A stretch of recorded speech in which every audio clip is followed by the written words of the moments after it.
Hello, everyone. Welcome in. I see we've got Jamie in the chat. Welcome in. Feel free to say hello as you come on in, and if you're here with us live, or if you're watching this later, welcome as well to our September Bible Study Live. I keep forgetting that it's like already September. This year is going by really fast. So today we're going to be talking about Revelation 21. But before we before we jump in, why don't we go ahead and start with some introductions? So hello, everyone. My name is Micah Melody. I'm the Director of Community Engagement at TMC. Who would like to jump in next? I can. Hi, I'm Mack, and I am a community member at TMC and also a New Testament biblical scholar, or aspiring to be. PhD Mack. Let's go One of these days. I feel like even you saying inspiring to be, but you totally are. Like, let's just be real. Thank you. Well, thank you. That's right. That's right. I mean, I was a scholar when I did my doctorate, so you are even deeper in the weeds than I am. Wait, is that the American expression, weeds? Why would you be deep in the weeds? I don't understand that expression at all. I'm gonna have to look it up later because now I'm really curious. Exactly. Pretty sure that is the expression, but it is kind of a weird one.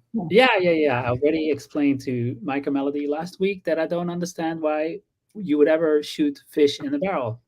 You already caught them. Why shoot them? So how is it easy? Also, I doubt it's easy to shoot fish in a barrel. They're still moving. It's hard to get whatever.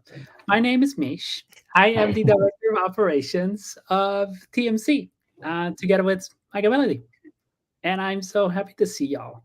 Yes, Revelation 21, what are we thinking? I know.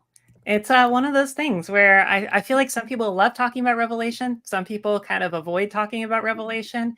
I don't know. We'll see where it goes. I'm actually really excited because out of all the parts of Revelation, this Revelation 21 is actually one of my favorite bits of the book. So I'm kind of excited for this.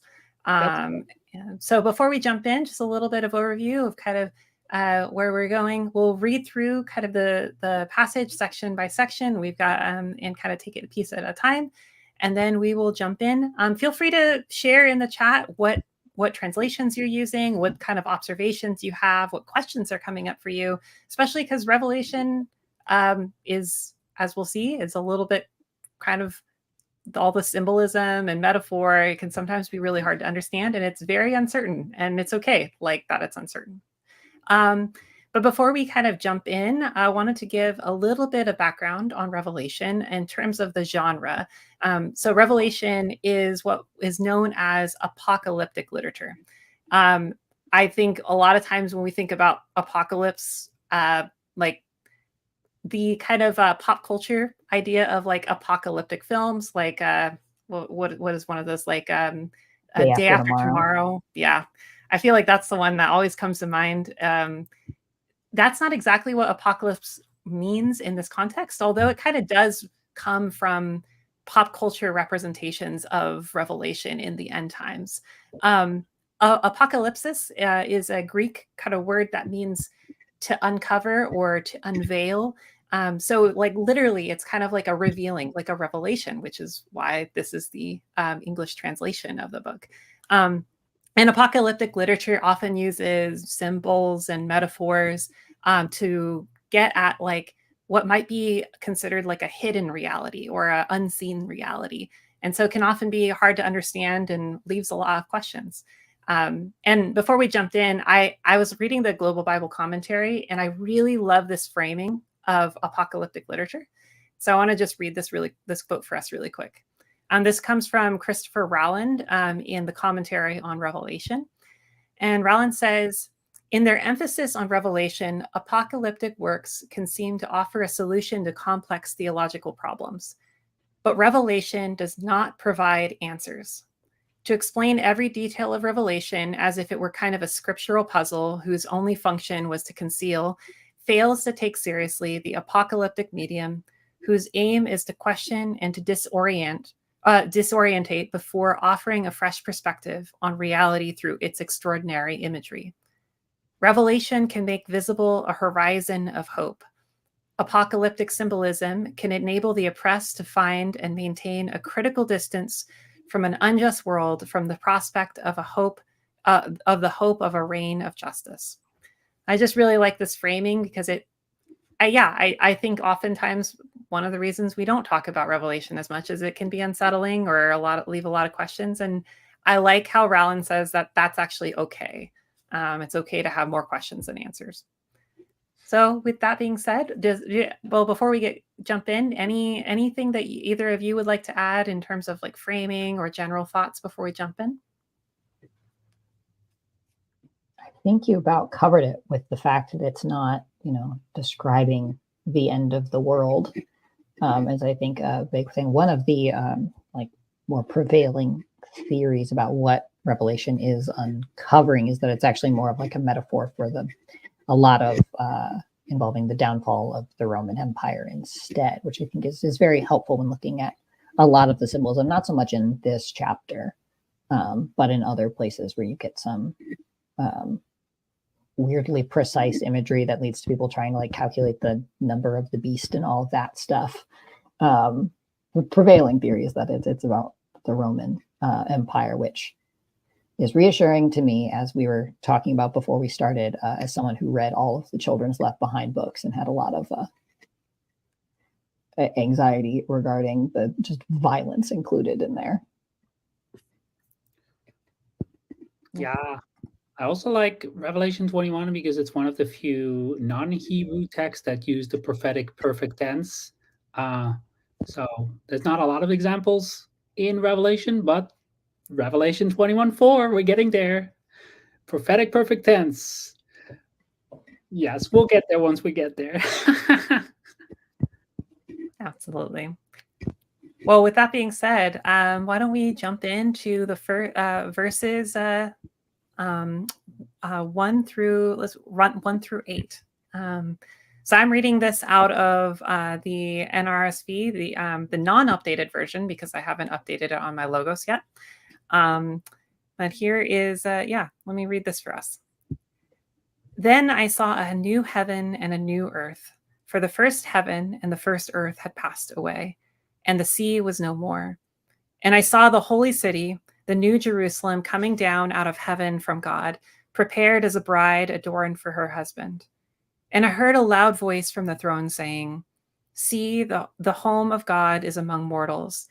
He will dwell with them as their God. They will be his peoples, and God himself will be with them. He will wipe every tear from their eyes. Death will be no more.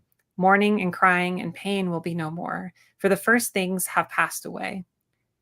And the one who was seated on the throne said, "See, I am making all things new." And he said, "Write this, for the words are trustworthy and true."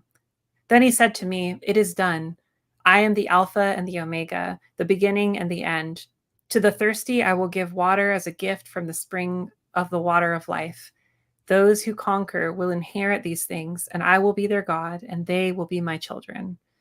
But as for the cowardly, the faithless, the polluted, the murderers, the fornicators, the sorcerers, the idolaters, and all liars, their place will be in the lake that burns with fire and sulfur, which is the second death."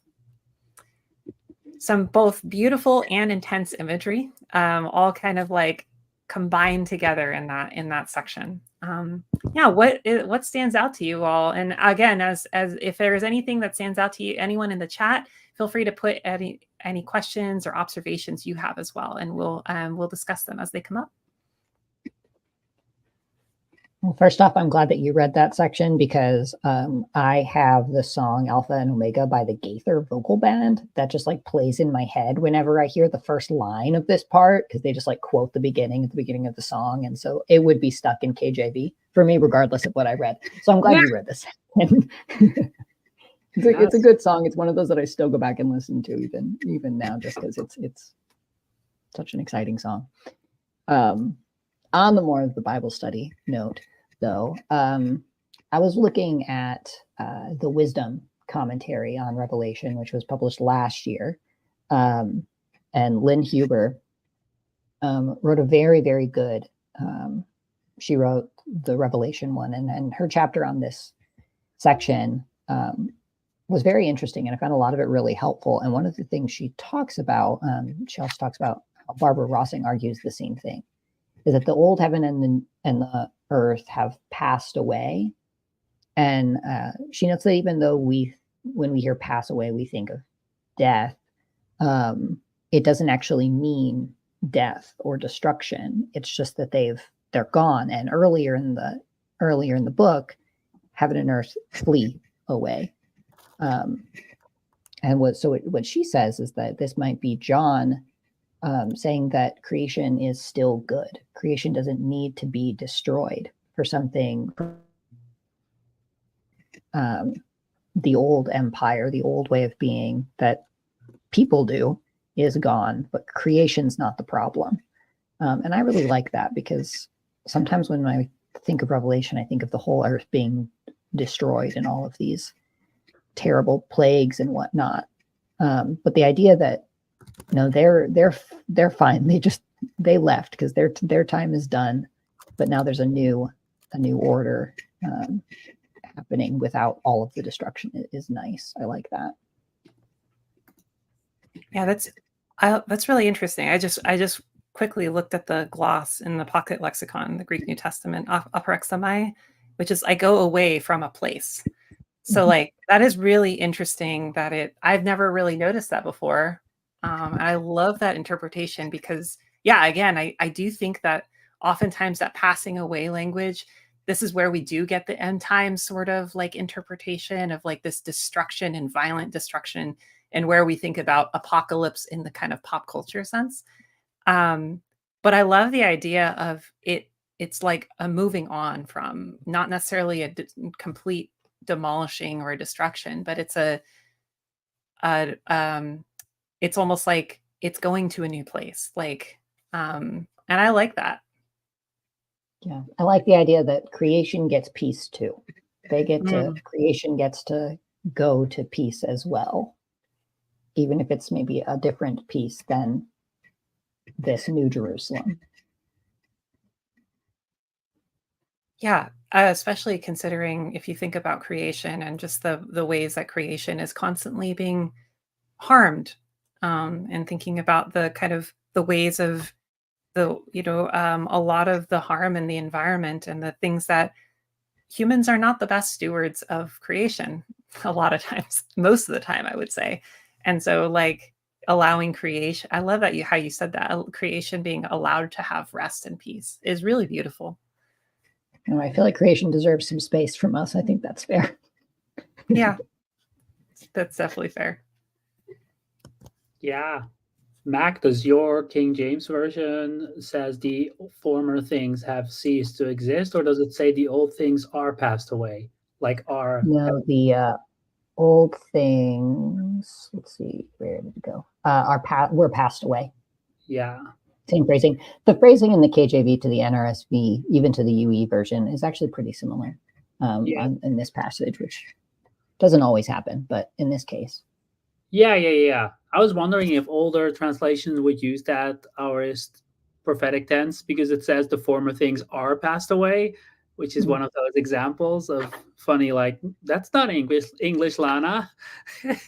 I mean, I'm happy that they changed it, but I wonder what the purpose is. In Isaiah, we have the future past tense, right? Or the prophetic tense. But it makes you wonder, why would they write that the former things are passed away? Like, it breaks my brain every time I think about it, right? But Can you explain the prophetic, like the prophetic tense or the past future tense for like people who may not be familiar with it? it's a trick that they use in a lot of prophetic literature, Hebrew literature. So like Isaiah has a lot of that. So it is written as if it's in the future. It's a little bit harder in Greek, because Greek tenses sometimes get defined by context. So you could totally read it as a not prophetic tense, but I think it is a prophetic tense. But in Hebrew, for example, it often said, in the future it will have happened. So those kind of things. And yeah, I was just wondering people's opinion on it. Like, what I've heard so far was sometimes you need to change the tense in order for us to be there. Like, we are invited to be there already, which is like the argument for heaven on earth, right? The former things are passed away, not will be passed away or whatever, or are going to pass away. But yeah, obviously there's so many interpretations. What do you all think? I love verse 4. I also want to say I see that Carolyn has a note in the chat, and I will want to get to that in a moment. But I want to touch on what you're talking about a little bit. I love verse 4. It is. For a while in college, I had verse 4 on, like, I had written it on like a large, like one of those like sticky pad things, and I had it like we had that in our in my dorm room with my like a couple of my friends at the time. But yeah, it's really interesting what you're bringing up of he will wipe every tear from their eyes. Death will be no more. Mourning and crying and pain will be no more, for the first things have passed away. So there's this kind of combination of this is like what prophetically will, like speaking it into reality, and also it already exists. It's that sort of like it's a duality of it's already here, but it's not fully here. You know, the here and the not yet, the theological concept in that way of this is coming and the fruition is here. And I can only imagine, even from a as you were talking, Mac, about the kind of the context of Rome and the persecution that the early church and the Christians would have at the time would have been experiencing, that sort of hope that's kind of inherent in that of like, this is something that will be coming and it's already here. We can hold on to it. I think about that for like a people experiencing hardship or oppression. And I think, you think about that happens in other traditions as well, in kind of liberatory traditions of speaking it into, and kind of like, we're going to say this even if it's not currently happening. It's a way of maintaining hope and holding on to kind of, this is happening because we are going to make it happen. And so I like that kind of tangible nature of the hope that's in verse 4 a lot. Yeah. Yeah. Have y'all seen The Boy in Heaven? Oh no, it's on my list to see. I cannot wait to see it. I miss seeing it in theaters. I won't give spoilers, but there is a very interesting way of dealing with time there. As in, like, there is a place in The Boy and the Heron that is timeless, and then there's a place in The Boy and the Heron that moves forward in time. And obviously, in the place that is timeless, it doesn't matter who is from what time. When you go there, you meet each other because it's timeless. So you could meet any version of any person at any time. And they solve it very nicely without giving spoilers. But this part definitely makes me think about that. Like, that place, that New Jerusalem, is like where, I don't know, I could meet the child version of my grandma, and the former things have or are ceased to exist. Yeah. Boy in Heaven, y'all. The moral of the story of Revelation is that Miyazaki was right all the time, all along. Yes.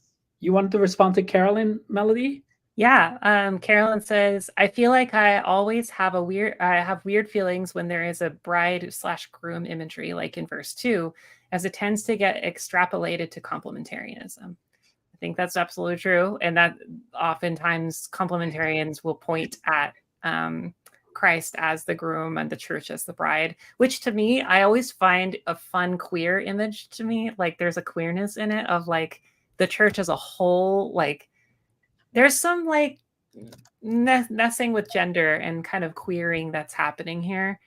But I totally understand what you mean, Carolyn. How do you all feel about that? Yeah, there's something I always find it kind of funny, because there are a lot of people who I grew up with who, if they really sat with the idea of you are part of the bride of Christ, I think they'd get uncomfortable.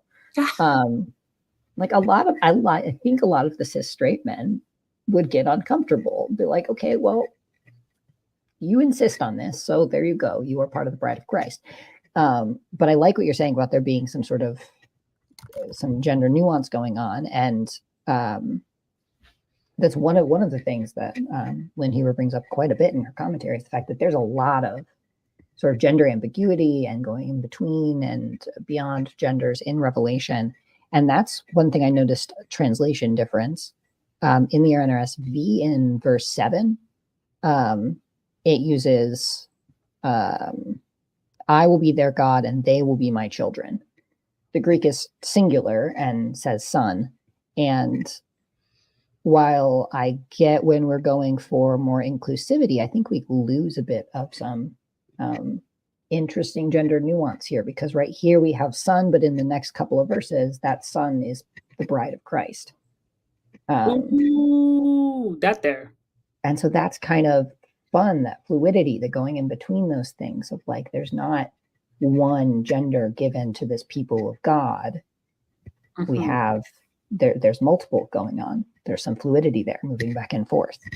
So while I agree that it does often get used as complementarianism, I think it's just so easy to push back at that and be like, okay, but if we're all in all of our genders part of the bride of Christ, then it's not really that complementarianism, is it? Yes, I love that you say that. It's my main commentary against, it's my main comment on liberation theologies, that we often try to make the text into something more liberative for us. But if you do that too much, you sometimes lose something, right? Like intersectional theology says, no, we need to leave the problems in there.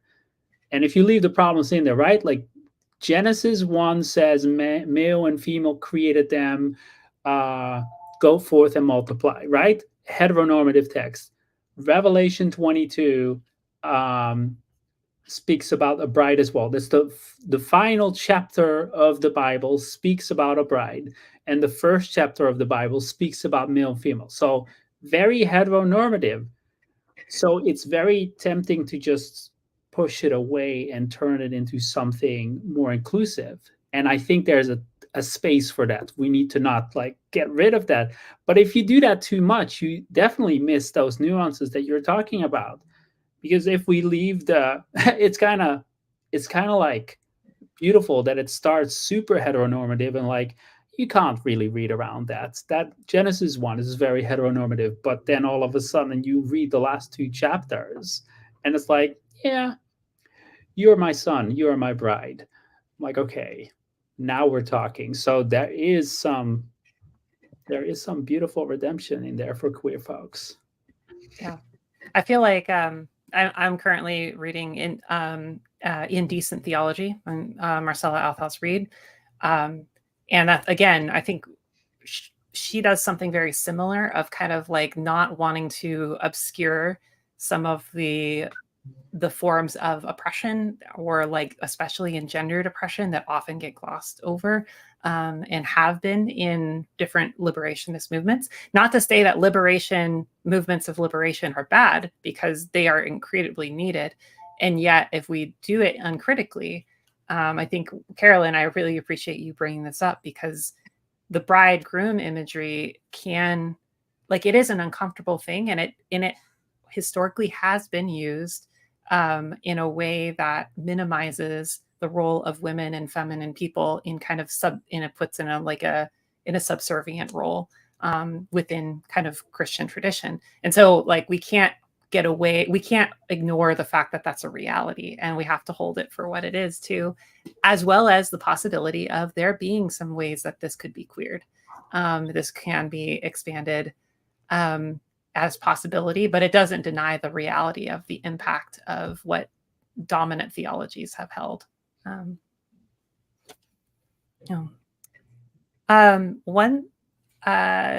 One thing that I was also thinking about is just the kind of themes of eschatology, obviously within Revelation, because so much of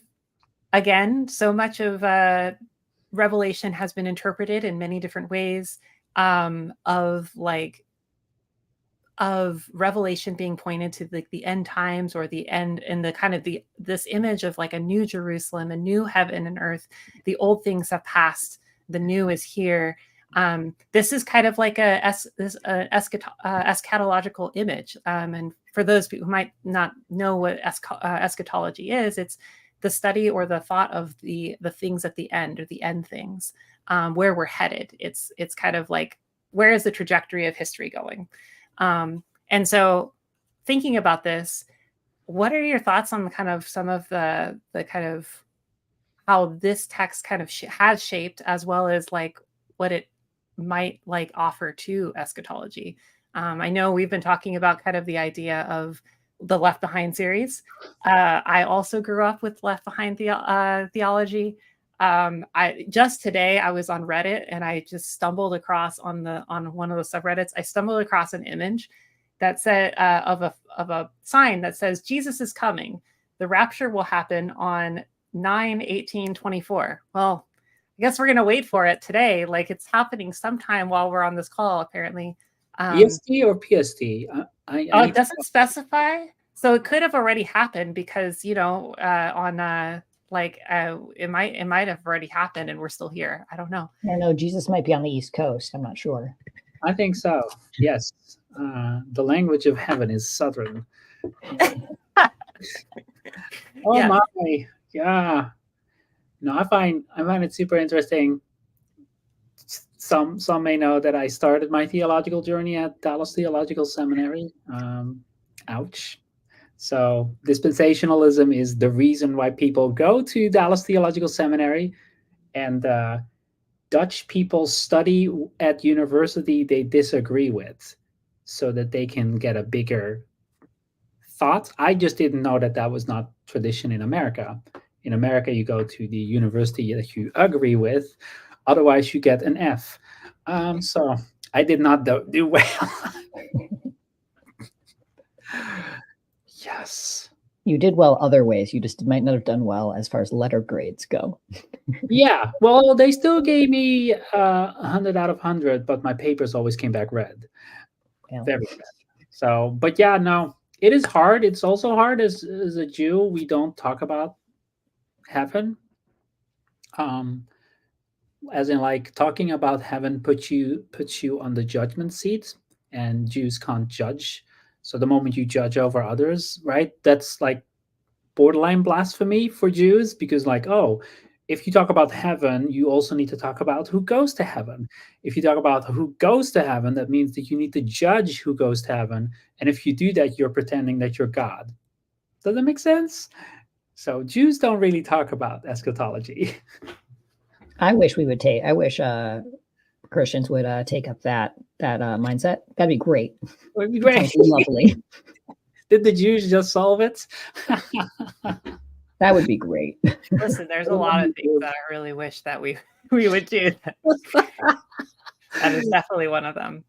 Yes, one of the things I was just thinking about is one of the kind of framings that I often hear, like in especially anti-trans and anti-queer message, like language, is oftentimes those messages often get rooted in the Garden of Eden, which we can kind of deconstruct a lot of that, and there's not a lot of grounding, and we could do that. But even if a lot of times people will say, like, oh, well, this is the ideal, and this is like queer and trans people didn't exist at this point, and this is where we're going back to the garden or something.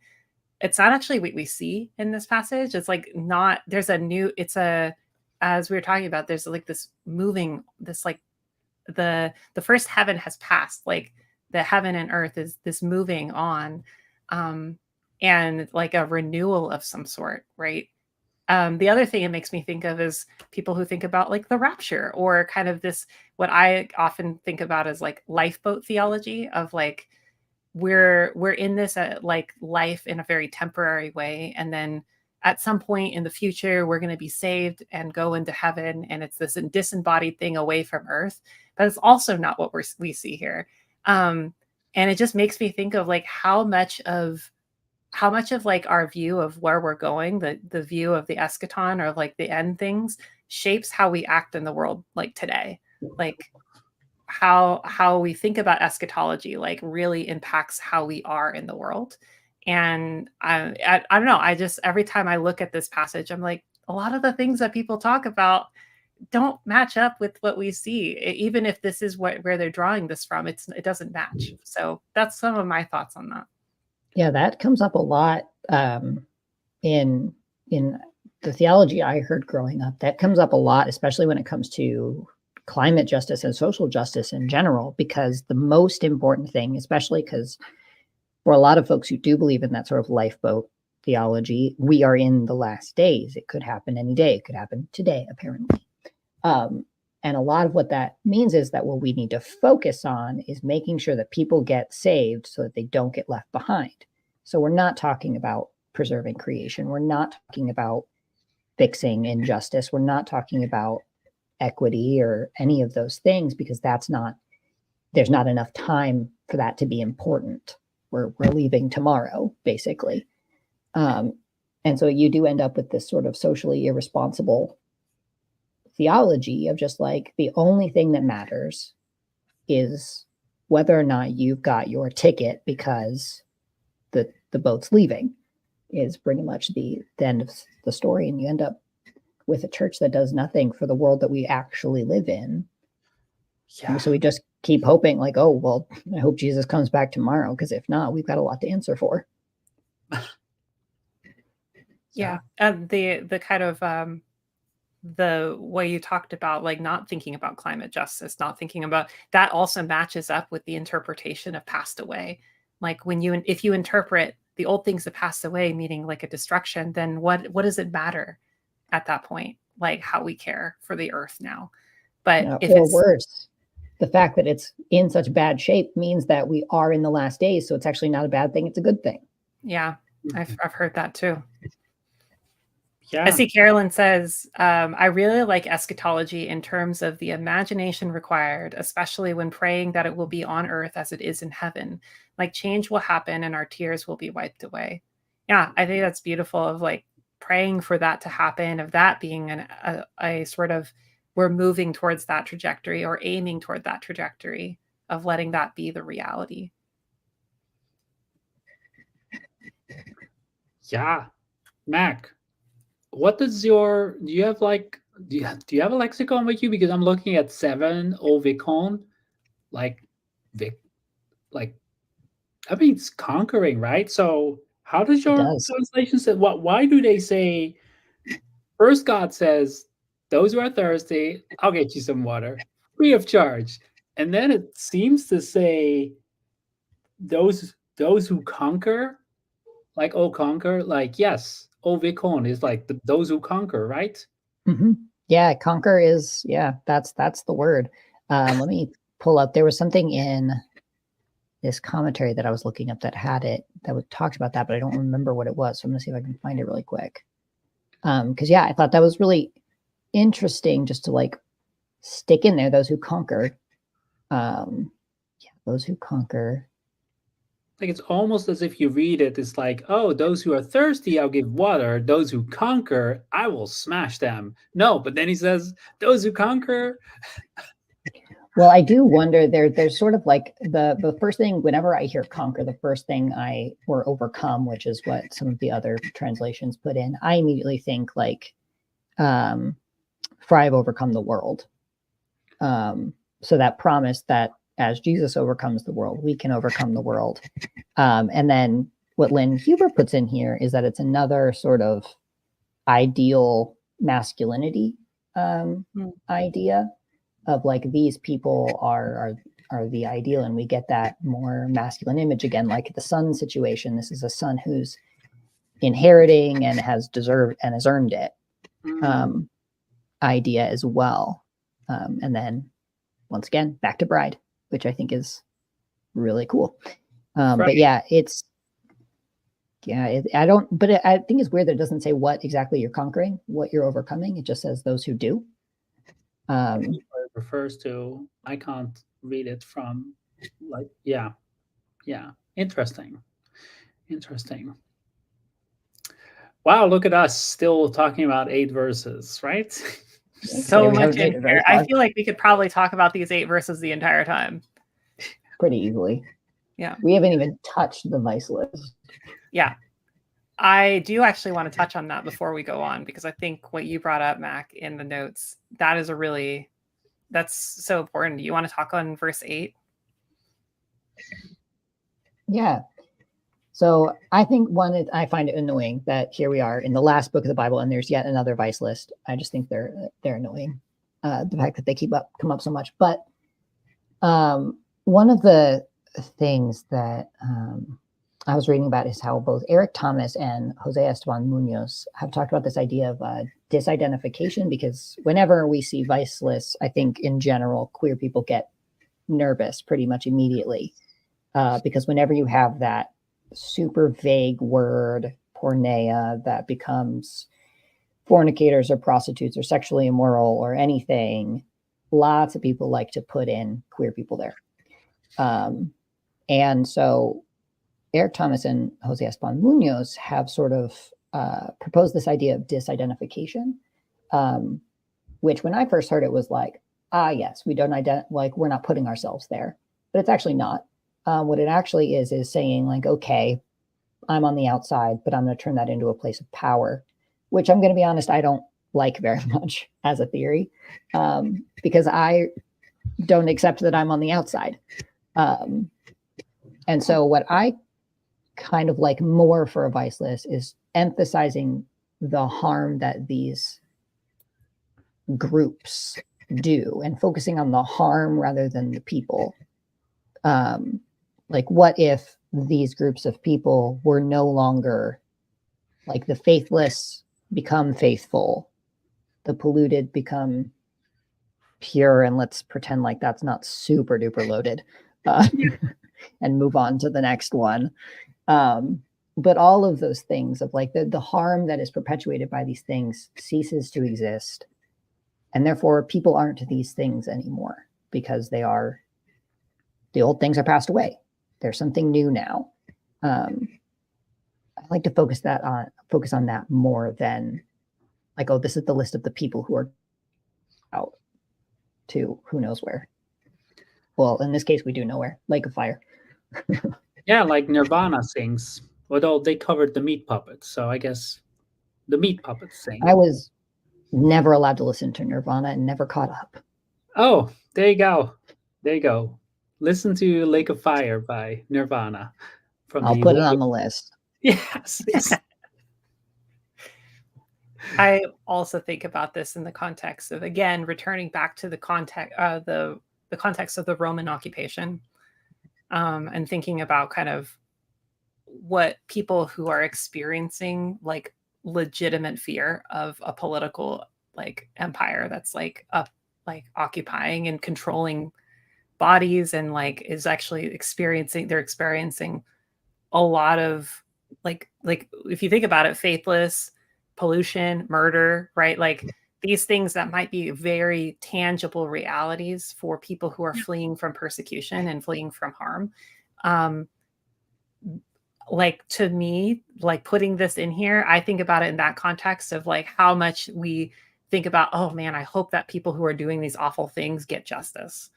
If I think about that in the current context of like, there's people that I'm like, I don't like, I want to hold compassion for people, but there are people who have done me harm that I'm like, I hope that happens and they get justice. I help people are being held accountable.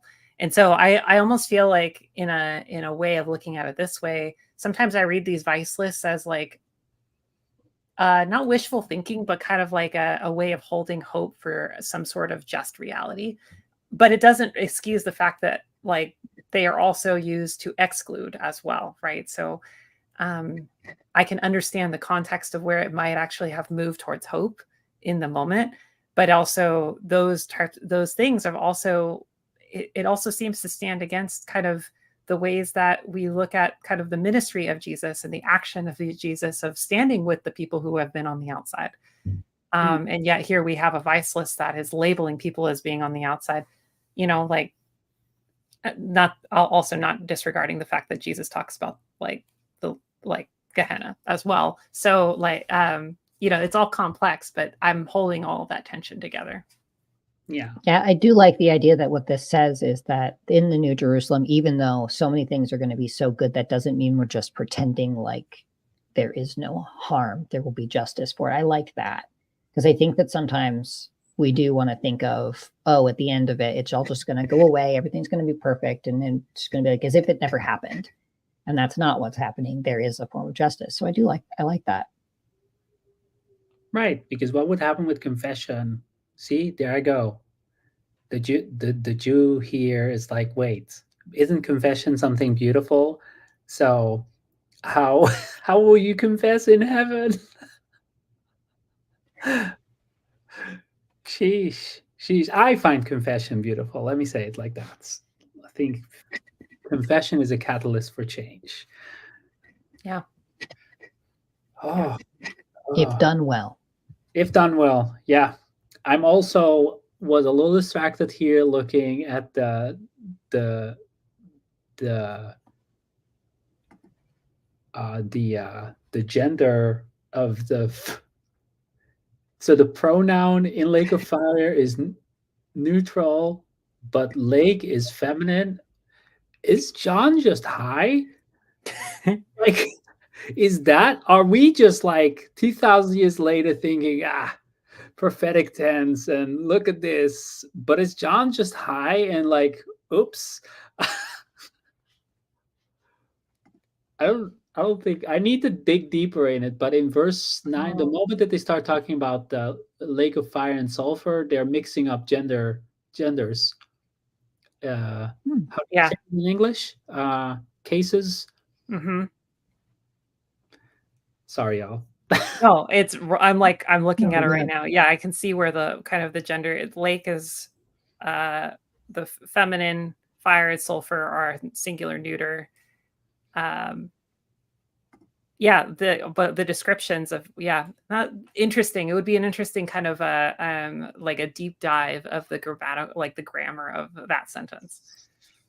I just saw Carolyn says, I'm kind of imagining like a scar where the wound is gone, but the mark of the harm is still there. I love that image, Carolyn. Like, yeah, that doesn't mean that it doesn't mean that the harm has never happened, but the healing has moved. And like that also feels very like thinking about the representation of Jesus in the resurrection, right? Like the harm happened and the scars are still present. And that actually there is some way of like there is a joy and a holiness in that and not completely ignoring the harm. Yeah, love that a lot. Yeah. Well, here we are about 13 minutes to the end of our time, and we haven't moved on to the last section of this chapter. My question is, should we even try to tackle the next however many verses 9 through 27? Well, we should at least do 15 and 16. I have to talk about 15, 16, 17. All right. Because I also want to hear about this. So let's go ahead and do you want to take us there, Miche? Sure. Just a small little background. When I before I was at Dallas Theological, this was not actually my first theological journey. I did my bachelor's in religious studies in the Netherlands, and my professor was like an academic professor, but this was a bachelor's, right? So he already felt like this was beneath him, and we were going over Revelation 4, the 4 creatures with their wings and whatever. But a verse often overlooked is that it ends with, and those 4 creatures had eyes all over and within. So I was the worst student of Revelation because I'm Jewish, right? And I'm there. Everything sounds ridiculous to me. I'm like, are you kidding me? This lion is made out of eyes from the outside and the inside. And the teacher was constantly pushing back. No, that's not it. And my birth name is Michelle, just to give you some context. And he went to grab a coffee, and I quickly ran. This is like a full, like hundreds of students, right? I run to the whiteboard, or is it a blackboard? I can't remember. And I draw a line made out of eyes because that's what I wanted to do. University, y'all. And the teacher comes back in, the professor comes back in with his coffee, looks at the whiteboard, And the first thing he says is Michel van Essen. Immediately know that it was me. So anyway, you got to take this with a context. As we were getting to 21 versus 15, it says, I got ESV because I'm a heretic. The one who spoke with me had a golden measuring rod to measure the city, its gates, and its wall. The city is laid out in a square. Its length and width are the same. He measured the city with a rod of 12,000 stadia. Its length, width, and height are equal. So I just want to use the last 10 minutes to talk about this because that's a lot of distance. That is like 1,400 miles. So I just want to let y'all know that the New Jerusalem is the size of twice as Texas. There, that's the whole thing. So from the east of Newton County to just above El Paso is about 750-ish miles or so. So it's a little bit smaller than twice the size of Texas, wide, deep, and high. So there's two things that we got to talk about. First things first, a cube the size of twice Texas is coming out of the heaven, and John is there like, whoa, that is massive, right? That is like incomprehensible. And then can we also talk about pausing for a second? You couldn't even, if you were standing there and you were watching that, you couldn't even see from one side to the other. Exactly. And then we got to talk about some time jumps here because these 3 verses must have been months and months because there's this guy here with a golden measuring rod. Let's say it's a foot. How long did that take to measure?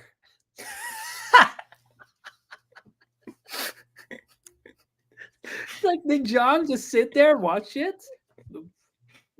Oh, I made a mistake. Let's start over. This is the John and Flash crossover episode. Yes, exactly. We need to do it. That's a wonderful image of a foot long. Like imagine just like walking and then doing that thing, or the thing where you like try to measure something with your foot and then you have to like put the placeholder and then you go to the next. Oh my gosh. Yeah. Or even if you had like a measuring tape, it would do the thing where it would slide off whatever you had it like attached to and come back in. So you'd have to go all the way to the end again and like try and hook it back and pull again. This is all I could think of. Again, biblical my professor truth right here. Biblical truth, right? Again, my professor was like, "No, Lana, that's not what we do here."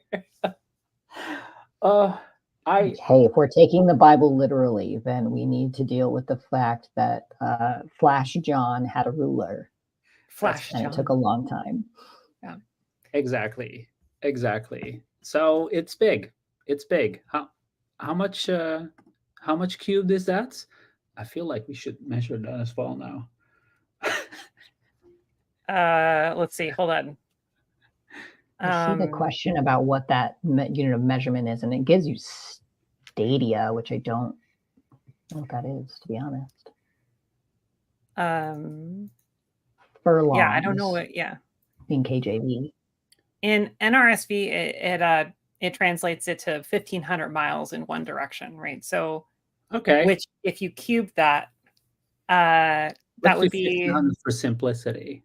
Yeah. So 1,500 miles. So that would be 337,500 miles cubed. Yeah. That's a lot of. That's a huge amount of space. That's a lot. That's a. If you want any background on that unit of measurement, apparently the idea, the word is stadia, and so the idea being that it was the length of a running course. Oh, interesting. So 600 Greek feet or so. One stadia is 600 Greek feet? Yes. So if you take 1 0 off to make it easy and make it 1200 instead of 1500, because we want to be simple here, right? Okay, I can see that. Yeah. Oof. So that's actually, so in that case, like if he has a measuring, like how big is this measuring rod? Listen, let's give them the Of benefit gold too. of gold. Right, so it can't be too long because gold doesn't have the integrity to be too long, otherwise it will just break. Yeah. Well, the good news is it would be light, so we're not dealing with like a heavy measuring stick, so that's good. Or he's very strong because it's Or yeah, one or the other. Flash like John. a Valkyrie. Can Valkyrie run as fast as Flash, you think, Micah Melody? No, that's not. No, I don't. Am I mixing Marvel and DC right now? Yes, you are, but that's okay because I mean, if you want to talk Marvel, it would be Quicksilver. But okay. I see a couple of people in the chat as we're coming to a close. Hi, Vampire House, welcome in. We are currently talking about the really large amount of space that is depicted in Revelation 21 about the of the New Jerusalem and the calculations that Miche has done on how big that actually would be. And Carolyn says, I wonder what numerology was intended, if any, which is, yeah, I'm sure there's got to be some significance to the numbers chosen. Like, and also I have no idea where to even begin kind of excavating that. But well, I'm sure there's something to have to do with the fact that it's square and it's so nice and even and all of that. I'm sure. Right. Because they use 12 gates, 12 angels, 12 tribes, and then at some point they say 144 cubits, right?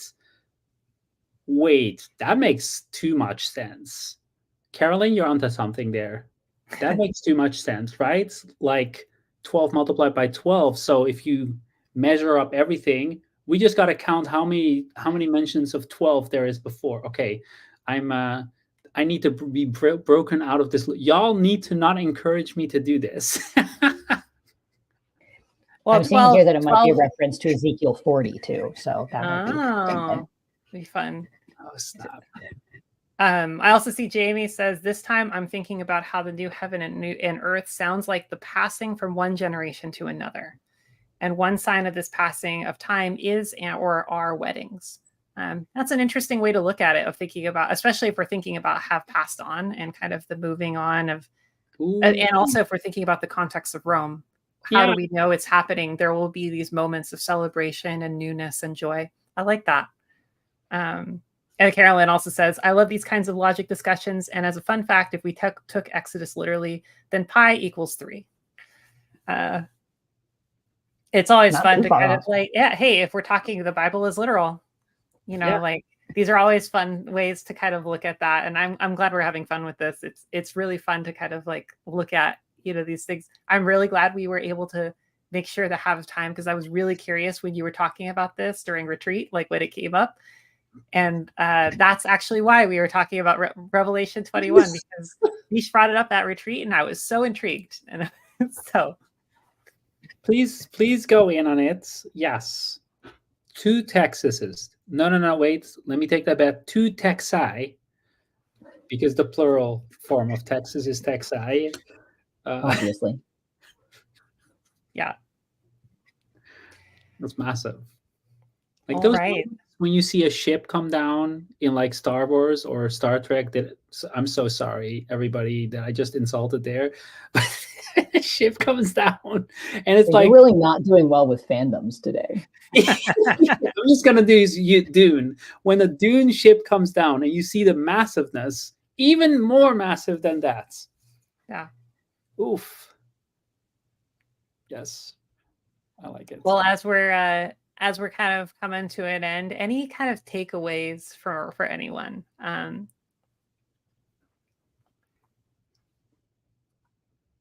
We managed to have fun with Revelation, and that is, I think, really good. I agree. Yep. Absolutely. I still think that this chapter in the beauty of 21 verse 4 is still one of my favorite images of and the kind of intimacy of God with in this kind of image of pain, kind of God actually caring in that way, and he will wipe every tear from their eyes. It's just such a beautifully intimate image. And so much compassion. And I still like take a lot of hope in that. But I also love that we've been able to have a lot of fun and laugh with Revelation, because sometimes I feel like Revelation gets taken too seriously. Exactly. Amen. No, I agree with you, Micah Melody, especially if we're thinking about the prophetic tense in 21:4, where it's not just in continuation of that, like we are there now. All of us are absolutely beautiful children of God. Yep. And also, Carolyn, please make that the scale with the Millennium Falcon. I think that's Star Wars. And make that the scale where Millennium Falcon is 2 times Texas and a minifigure is John. Please also make a golden rod I also want to see the lion with eyes. with in eyes. Lego. Lego, please, yes. But Yes. also the inside needs to be eyes. Yes. That sounds terrifying. It is what it is, though. It's terrifying. Yeah, and I guess that's the point, and it Yeah. works. John just witnessing that, like, I think it's over. I think this is it. They're like, yeah, this has to be the last book because like we can't. Like, there's nowhere to go from there. We're done. Yeah. Oh, I love it so much. Thanks, y'all. This was a blast to do together. Yes. Thank you. Our next Bible study live is happening, I believe, October 16th, which I'm looking forward to, as well as one quick announcement. If you haven't heard, we have a storytelling event, a night of storytelling on September 28th, and we'll be having people who are trans and gender expansive sharing their experiences of faith, specifically in Christian community and faith tradition. And I will be one of the people sharing a little bit of my story. So if you would like to come and hear some of that, we will be streaming it as well, so you can get tickets virtually if you can attend in person. But if you are in the San Diego or Orange County area of California, we will in person there. So hope to see you there, and thank you all for coming. We'll see you next time. Yes. Bye-bye.